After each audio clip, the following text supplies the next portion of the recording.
नमस्कार मित्रों, ई Gairsain public group भ्रष्टाचार मुक्त भारत, भ्रष्टाचार मुक्त समाज पर श्रृंखला शुरू कर रहा है। देश में व्याप्त भ्रष्टाचार और अनेकानेक राज्यों के अनेकानेक विभागों में व्याप्त भ्रष्टाचार पर यह चर्चा होगी। इसमें सबसे पहले हम उत्तराखंड को लेते हैं, जो मध्य हिमालयी राज्य है। यहाँ पर भ्रष्टाचार आज से नहीं, जब से यह राज्य बना है 2 दशक पहले, तब से चरम सीमा पर बढ़ते जा रहा है। यहाँ पर सरकार किसी की भी आए, लेकिन तत्व वही हैं जो कि भ्रष्टाचार को प्रोत्साहित करते हैं। इसका कारण है कि यहाँ पर विभागों में सुधार नहीं हुए हैं। विभाग वही हैं, तो इसलिए बोलते हैं लोग कि बोतल वही है, उसका लेवल बदली है। ये सारी चीज़ें भ्रष्टाचार से जुड़ी हुई हैं।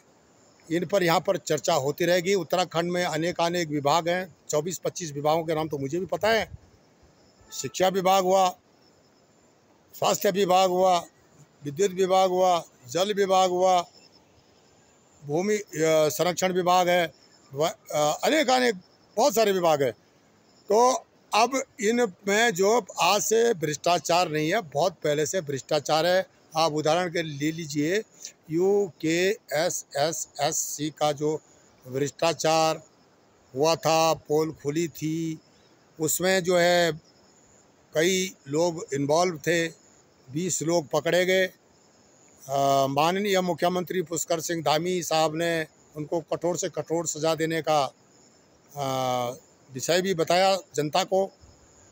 और पूर्व मुख्यमंत्री त्रिवेंद्र सिंह रावत जी ने तो निश्चित ही सही कहा कि उन इंस्टीट्यूट या उन संस्थानों को भी ढूंढा जाए जो कि कोचिंग देते हैं जो कॉम्पिटिटिव एग्ज़ाम की। तो ये सारे जो हैं, ये तत्व हैं, नेटवर्क है करप्शन से जुड़ा हुआ, इसमें कोई भी अछूता नहीं है। डेफिनेटली सरकारें बनती हैं, जाती हैं, और इस बार जो पब्लिक ओपिनियन था बीजेपी के लिए था, विशेषकर मोदी जी के जो व्यक्तित्व के लिए था, जो उनके काम के लिए था। लेकिन यहाँ के जो नेताओं को वोट मिली है, वो उनके जो वर्तमान जो विधानसभा में बहुत कम नेता हैं जो कि अपने दम पर सत्ता में आए हैं।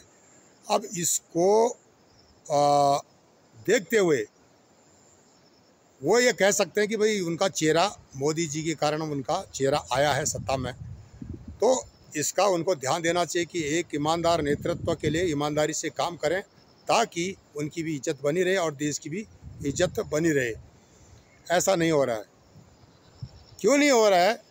क्योंकि विभागों में भ्रष्टाचार व्याप्त है और सिस्टम में सुधार नहीं हुआ।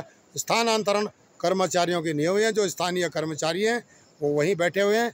उनके स्थानांतरण हर 3 साल 4 साल में होने चाहिए, तब जाके ये जो है इनकी जड़ें मजबूत नहीं होंगी। जनप्रतिनिधियों से इनके संबंध नहीं बनेंगे, और जनप्रतिनिधि और जब अधिकारी के संबंध बनते हैं तो भ्रष्टाचार बिल्कुल चरम सीमा पर पहुंच जाता है।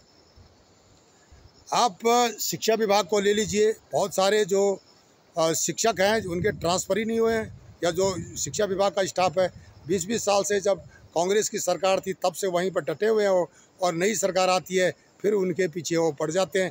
तो उनकी यूनियन है, अगर उनको कुछ बोलो तो उनकी यूनियन खड़ी हो जाती है।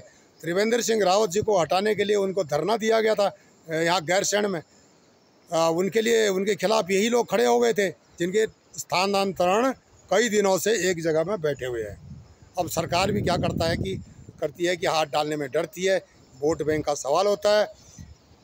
इस तरह के विभाग हैं। इस बार तो खैर इन विभागों को नहीं देखा जनता ने मोदी जी को देखा, और उस हिसाब से फिर यहाँ पर सरकार बनी।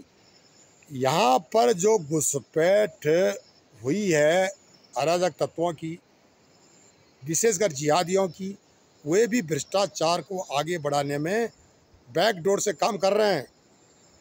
वे उन जनप्रतिनिधियों को पैसा देते हैं जो कि भ्रष्टाचार को बढ़ाते हैं। उन अधिकारियों, उन कर्मचारियों के जो ट्रांसफ़र को रोकने का प्रयास करते हैं, जो कि जिहादियों को बसाने का काम करते हैं। उनका जो आधार कार्ड, उनका जो वोटर ID कार्ड, उनके लिए घर, ज़मीन इत्यादि के लिए मदद करते हैं। उनको पैसा मिलता है वहाँ बैकडोर से। तो इस तरह के, और पता भी नहीं चलता है, उनकी भी बढ़िया ज़िंदगी रहती है। उन अधिकारियों के बच्चे वो बोलते हैं हम लोकल हैं, पर लोकल नहीं है। वो कोई रुड़की में बसा हुआ, कोई हल्द्वानी में, कोई देहरादून में, कोई दिल्ली में, कोई बम्बई में, लेकिन वे उत्तराखंड से पैसा ले करके यहाँ के पलायन को बढ़ावा कर रहे हैं और खुद ही भी पलायन कर चुके हैं। तो ये 2 अंतर्राष्ट्रीय सीमाओं वाला राज्य है। देश की सुरक्षा का सवाल है। देश की सुरक्षा एजेंसियां यह संकेत दे चुकी हैं कि उत्तराखंड की डेमोग्राफी चेंज करने के लिए अंतर्राष्ट्रीय साजिश लगातार हो रही है और होती रहेगी। हमारे को सावधान हो जाना चाहिए, क्योंकि चीन की नज़र भारत पर है, भारत की जो व्यवस्था को छिन्न भिन्न करने की, और इसके लिए वो हमेशा जिहादियों की मदद लेते रहा है। पाकिस्तान भी एक जिहादी देश है जो कि चीन की मदद करता रहता है। और उत्तराखंड में आज की तारीख में ISI के कई सेल हैं, स्लीपर सेल हैं, जो कि पाकिस्तान से ऑपरेट होते हैं और आपको पता भी नहीं चलता है, क्योंकि वो बाल बनाने वाला है, सब्जी बेचने वाला है, मीट काटने वाला है, वेल्डिंग करने वाला है। उसने पैसे दे करके दुकान ली है, खरीदी है, किराए पर पैसे दे कर लिया हुआ, इत्यादि इत्यादि, अपना आधार कार्ड बनाया है। तो इस तरह से करप्शन को बढ़ाने के लिए, भ्रष्टाचार को बढ़ाने के लिए विदेशी पैसा भी उत्तराखंड में आ रहा है। इसको दूर करने के लिए, दुरुस्त करने के लिए उत्तराखंड की सरकार को जल्दी से एक्शन लेना पड़ेगा, नहीं तो देश और राज्य की सुरक्षा खतरे में रहेगी। और साथ साथ में जो गरीब आदमी है उसको तो इसका असर पड़ेगा ही। भ्रष्टाचार में, जैसे कि अभी शिक्षा की व्यवस्था उत्तराखंड में बहुत बुरी हालत है। सरकारी स्कूलों में कोई अच्छा आदमी अपने बच्चों को नहीं पढ़ाना चाहता है। यहाँ तक कि वे कर्मचारी जो कि हज़ारों में तनख्वाह, लाखों में तनख्वाह ले रहे हैं, उनके बच्चे नहीं पढ़ते हैं। वो बोलते हैं हम प्राइवेट स्कूल में डालेंगे। और प्राइवेट स्कूल के किसके हैं सबको पता है। वो प्राइवेट स्कूल किसके हैं जहाँ पर की भीड़ लगी है, वहाँ के जो टीचर हैं उनको कम तनख्वाह है, अच्छी पढ़ाई होती है। जहाँ अच्छी तनख्वाह है वहाँ गंदी पढ़ाई होती है, मतलब अच्छी पढ़ाई नहीं होती है। क्योंकि गुरुजी जो है दारू पी के क्लास में आ जाते हैं, दारू पीते हुए बाहर नज़र आ जाते हैं, इत्यादि इत्यादि। तो इस प्रकार से ऐसे जो शिक्षा पद्धति को हमको सुधारना पड़ेगा। किसी इंडिविजुअल या किसी विशेष के लिए यह नहीं है, वो उनके लिए है जो लोग करप्ट हैं और इस प्रकार के हैं। उसी तरह से और विभाग है।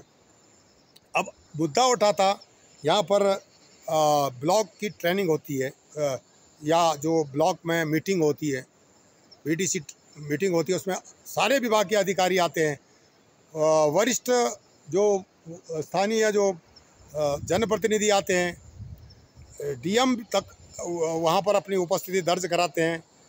तो अब वहाँ के जो ग्राम प्रधान हुए, ग्राम पंचायत हुए, या जो बुद्धिजीवी हैं वो आ जाते हैं वहाँ पर भाई आंकलन करने के लिए, भाई क्या क्या चल रहा है। पर लेकिन होता कुछ और है।